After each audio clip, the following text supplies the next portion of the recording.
Hello guys, आज का जो हमारा टॉपिक है वो है डीएसएस के अंदर स्टील टैंक की डिज़ाइन करना। देखिए, जैसे कि आप क्वेश्चन देख पा रहे हैं, डिज़ाइन है circular steel tank for capacity 2 lakh litre और supported on 6 column uniformly space bottom में अज्यूम एज हेमी स्फेरिकल। तो सबसे पहले तो आपको ये समझना होगा इसके अंदर कि इस कितनी वैरायटी के क्वेश्चन आ सकते हैं इस यूनिट से, इस टॉपिक से। क्योंकि एक टॉपिक जैसा मैंने आपको पहले बताया था प्लेट गिडर है, और प्लेट गिडर के अलावा आप जैसे इस टॉपिक को, इस यूनिट को कवर करते हैं तो आपके ऑलमोस्ट 50% से ऊपर पेपर कवर हो जाता है, तो आप इस पेपर में आराम से पास हो जाएंगे। तो सबसे पहले आते हैं हम हमारे क्वेश्चन के ऊपर। तो जैसे डिज़ाइन स्टेप्स क्या हैं, तो इसकी स्टेप 1 जो है, किसी भी टैंक के लिए आप क्या चीज़ डिज़ाइन कर सकते हैं। सबसे पहले किसी भी टैंक के लिए आप डिज़ाइन कर सकते हैं उसका calculate diameter and height of tank. Calculate diameter and height of tank. तो आप डायमीटर और हाइट ऑफ टैंक कैसे डिसाइड करेंगे, इसके लिए आपको पता है कि जैसे एक टैंक है उसके बारे में बोल रहा है, बॉटम उसका हेमीस्फेरिकल है।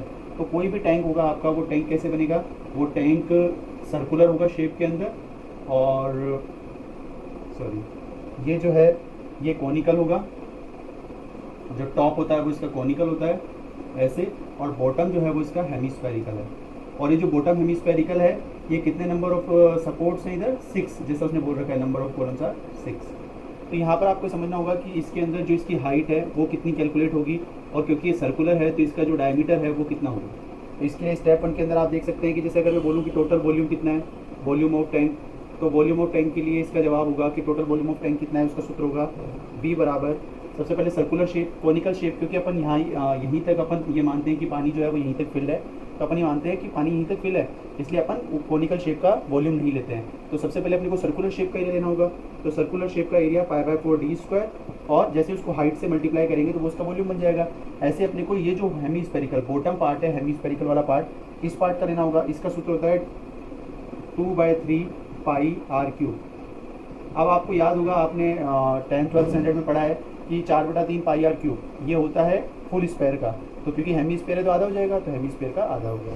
अब आपको पता है टोटल वॉल्यूम जो आपका टैंक है वो कितने लीटर का होना चाहिए, 2 लाख लीटर का। तो टोटल आपका 2 लाख लीटर का ये है, π/4 × d² × h + 2/3 × πd³/8, राइट। इसको थोड़ा सा जब आप सोल्व आउट करेंगे तो आप क्या देखेंगे इसके अंदर कि आप पाएंगे कि h और d दो अननोन है और इक्वेशन है 1, ठीक है। तो आपको यहाँ से h/d का कोई रेशियो सेलेक्ट करना होगा। अब आपको याद रखना होगा h/d का जो रेशियो है वो 0.8 से लेकर के और 1.0 के बीच में होता है। कितना, h/d का रेशियो 0.8 से 1.0। सर हम कितना लेके चलें, आप 0.8 लेके चलो, ठीक है, आप 0.8 लेके चलो। तो अगर ये बोला जाए कि h की वैल्यू कितनी होगी, तो आप क्या कहेंगे इसके लिए कि सर h की वैल्यू होगी 0.8 टाइम्स ऑफ d। तो यहाँ से अगर आप कैलकुलेट करेंगे तो h बराबर कितना होगा, 0.8 टाइम्स ऑफ d। आप उठाइए इसको, इस इक्वेशन में डाल दीजिए, हो जाएगा 2 लाख = π/4 × d² की जगह d² रहेगा, h की जगह 0.8d हो जाएगा, प्लस 2/3 × πd³/r। जब आप इसको यहाँ से सोल्व करेंगे तो उस कंडीशन में आप देखेंगे कि यहाँ से इसको सोल्व करने पर जो आपका डायमीटर निकल के आता है टैंक का, वो डायमीटर निकल के आएगा 6.09 मीटर। 6.09 मीटर। तो आपका डायमीटर ऑफ टैंक निकल के आ चुका है। अब इस डायमीटर ऑफ टैंक को निकालने के बाद में यदि आपको हाइट निकालनी होगी तो हाइट का फॉर्मूला अपन यहाँ पे दे चुके हैं। तो हाइट बराबर कितनी हो जाएगी, हाइट बराबर हो जाएगा आपका, हाइट ऑफ टैंक हो जाएगी आपकी 0.8 × d, तो 0.8 × 6.09। इसको सॉल्व करने पर ये आएगा 4.8 मीटर के आसपास। तो ये आपका हाइट ऑफ टैंक हो जाएगा। तो स्टेप नंबर 1 के अंदर हम लोगों ने बच्चों क्या किया है, स्टेप नंबर 1 के अंदर हम लोगों ने कैलकुलेट किया है design diameter of tank and height of tank. एक बार वापस से रिपीट कर रहा हूँ, देख लीजिए। इस टाइप का एक क्वेश्चन आना कंफर्म है 100%, क्योंकि यूनिट में और कोई चीज़ है नहीं। तो सबसे पहले आपने, उसने बोल रखा है हेमीस्फीयर, हमेशा ये बोलेगा कि बॉटम हेमीस्फीयर होना चाहिए, सर्कुलर टैंक होना चाहिए और कॉनिकल उसका टॉप होना चाहिए। तो स्टेप 1 के अंदर आप क्या करते हैं, diameter and height of tank निकालते हैं। तो सबसे पहले आप फॉर्मूला लगाएंगे v बराबर π/4 × d² × h + 2/3 π × d/2 π/4 d² तो सर्कुलर शेप का हो गया वॉल्यूम, और ये हो गया आपका हेमीस्फीयर का। इस तरीके से आप इसको कैलकुलेट कर लीजिए।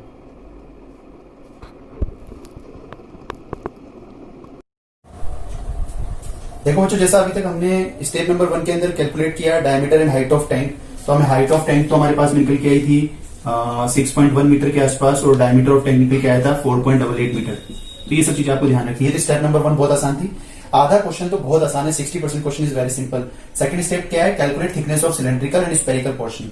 तो टी सिलेंड्रिकल, इसमें आपको बच्चों 2 फॉर्मूले याद रखने हैं। जैसे टी सिलेंड्रिकल का फॉर्मूला है W into h into t by sigma a t into 2 into efficiency n, right. तो W यहाँ पे क्या है, W is the density of water that is 9.81 kilonewton per metre cube, height of tank 6.1 metre, diameter of tank 4.88 metre, divided by 2 into sigma a t. Sigma a t की वैल्यू है आपकी sigma a t जो है परमिसिबल स्ट्रेस इन टेंशन। तो permissible stress in tension जो है वो कितना लेके चलते हैं अपन, 250 के केस में 150, क्योंकि 0.6 टाइम्स ऑफ एफआई होता है। और एफिशिएंसी टैंक की जो मानी जाती है वो 80% मानी जाती है, यानी 0.8। जब आप इस पूरी डेटा को बच्चों सॉल्व करोगे तो यू विल गेट 1.7 के आसपास ये कुछ निकल के आएगा, 1.7 mm के आसपास। लेकिन आपको पता रखना है कि टी सिलेंड्रिकल हो या टी स्फेरिकल हो, दोनों की जो लेंथ है वो 6 से कम नहीं हो सकती। तो टी सिलेंड्रिकल आपका should not be less than 6 mm। तो इसका मतलब आपको कितना टी सिलेंड्रिकल प्रोवाइड कराना है, टी सिलेंड्रिकल अपने को प्रोवाइड कराना है 6 mm का। ओके, तो टी सिलेंड्रिकल का निकल के आ गया 6 mm। मतलब जो सिलेंड्रिकल पोर्शन है उसकी मिनिमम थिकनेस आपको कितनी रखनी है, जहां पर आप स्केल डालोगे 6 mm आपको मिनिमम थिकनेस रखनी है। स्टेप नंबर 3 आती है बच्चों, या स्टेप नंबर 3 नहीं कहेंगे अपन, इसको इसी में कंटिन्यू कर लेंगे, टी स्पेरिकल। अब जो टी स्पेरिकल में क्या है, जो स्पेरिकल पोर्शन है उस स्पेरिकल पोर्शन की जो थिकनेस आप कैलकुलेट करोगे, फॉर्मूले में बस थोड़ा सा चेंज है। इसके अलावा जो सीखना है h प्लस डी बाई 2 कर देना है, यहाँ पे रिमेनिंग 2 की जगह 4 कर देना है, बाकी सब सेम है। ओके, आपने एक फॉर्मूला याद करा, W into h into d divide by 2 sigma t into n, और यहाँ पे कर दिया W इंटू एच में डी बाई 2 जोड़ दिया और यहाँ 2 की जगह 4 कर दिया, बाकी सब सेम है। सारी वैल्यूज आप यहाँ से पिक कर सकते हो। जैसे W कितना है बच्चों, W वापस से वही 9.81, तो आपका 9.81 हो गया। h प्लस डी बाई 2 तो 6.1 प्लस 4.88 डिवाइड बाई 2 और into 4.88 divide by 4। Sigma eighty fix है 150 और एफिशिएंसी फिक्स है 0.8। जब आप इसको कैलकुलेट करेंगे तो आपको टी स्पेरिकल पता चल जाएगा। टी स्पेरिकल भी लेकिन आपका 2.5 mm के आसपास जितना भी आता है इसको कैलकुलेट कर लेना। मैंने कैलकुलेट नहीं किया है कैलकुलेटर से, आप इसको कैलकुलेट कर लेना। बट आपको पता है ये भी 6 mm से कम नहीं हो सकता, तो आपको टी स्पेरिकल भी कितना डालना है, T spherical should not be always less than 6 mm। तो ये आपको कितना डालना है, इसका मतलब टी स्पेरिकल भी आपको 6 mm डालना है।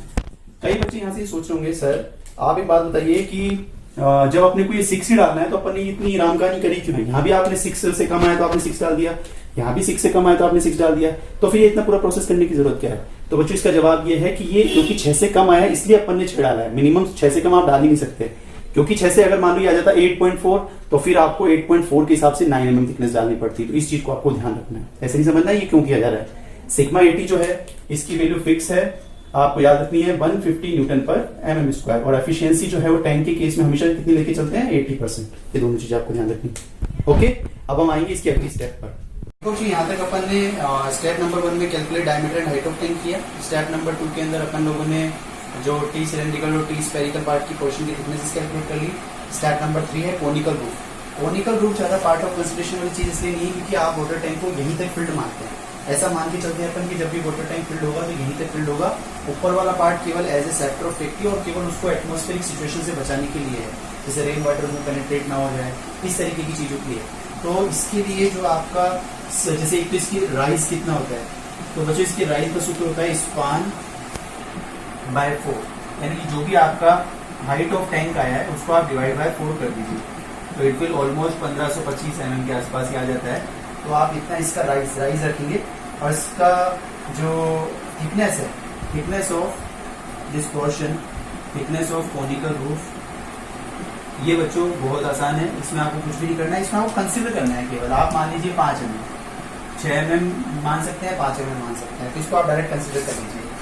अभी तक का जो क्वेश्चन है वो 60 to 70% क्वेश्चन खत्म हो चुका है। यहाँ तक आपने देखा कि बहुत ज्यादा टफ जैसा कुछ भी नहीं है, लेकिन जो स्टेप नंबर 4 है जहां पर आप रिंग गर्डर की डिजाइन करोगे वो बहुत इंपॉर्टेंट है बच्चों। स्टेप नंबर 4 ही ये समझ लीजिए आपकी असली है, या ये कह सकते हैं कि स्टेप नंबर 4 ही सबसे अच्छी है, क्योंकि सारी मार्किंग जो है वो स्टेप नंबर 4 पे डिपेंड करती है। स्टेप नंबर 4 है डिजाइन ऑफ गर्डर।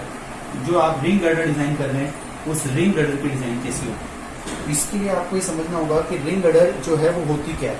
ये जैसे ये आपका टैंक है, तो इनमें कई सारी एक तरीके से आप कह सकते हैं गर्डर या बीम टाइप की जो सेक्शंस होंगे जिनको आप रिंग गर्डर बोलते हैं, जो इसके लोड को लेंगे एक्चुअली में, वो है यूडीएल लोड को, यूडीएल बढ़ाने के लिए लोड को उनको बोलते हैं अपन रिंग गर्डर। और वो रिंग गर्डर जैसे बीम अपने कॉलम को लोड ट्रांसफर करती है स्ट्रक्चर के अंदर, वैसे ही ये रिंग गर्डर जो है लोड ट्रांसफर कर देते हैं नीचे जो नंबर ऑफ सपोर्ट्स लगे हुए होते हैं कॉलम के उसको, राइट।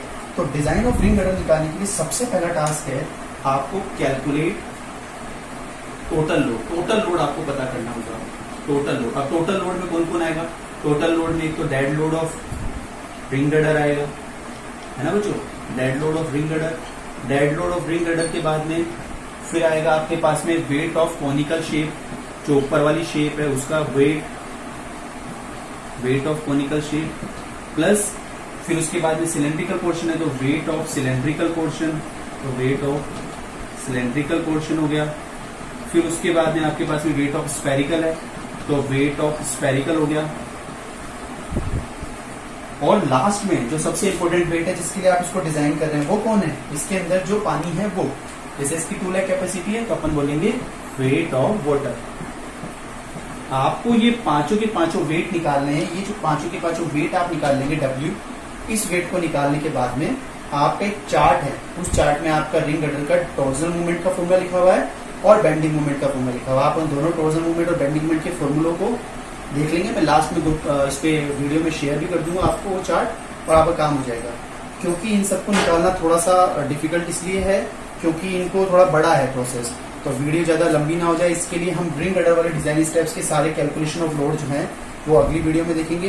तब तक देखते रहिए हमारा चैनल, लाइक कीजिए, सब्सक्राइब कीजिए, और यदि आपको पसंद आए तो अपने ग्रुप्स में शेयर कीजिए। एक इन्फॉर्मेशन और बच्चों, वो मैं आपको ये देना चाह रहा हूँ कि मैंने अभी तक आपको 2 टॉपिक पढ़ाए, एक तो प्लेट गर्डर की डिजाइन और एक आपके टैंक की डिजाइन। आप यदि किसी बच्चे ने जो बैक या मर्सी बैक का पेपर दे रहा है, DSS का पेपर इसका इस बार 8 सेम का 4-5 दिन बाद में एग्जाम है, यदि उस बच्चे ने इन दोनों टॉपिक को तैयार कर लिया जिस तरीके से मैंने बताया पूरा का पूरा, यदि वैसे लिख के आ गया तो मेरी गारंटी है कि पेपर में वो 100% पास हो जाएगा। ओपन चैलेंज है, आप आराम से तैयार कीजिए। इसमें अभी क्वेश्चन खत्म नहीं हुआ है, क्वेश्चन टू बी कंटिन्यूड है, आगे अगले वीडियो में डाला जाएगा रिंग गर्डर की डिजाइन कैसे हो। तब तक के लिए आप इसको यहाँ तक लिखिए, जहाँ वीडियो को पॉज करके आपको उतारना है वहां आप इसको उतार सकते हैं। Okay, thank you.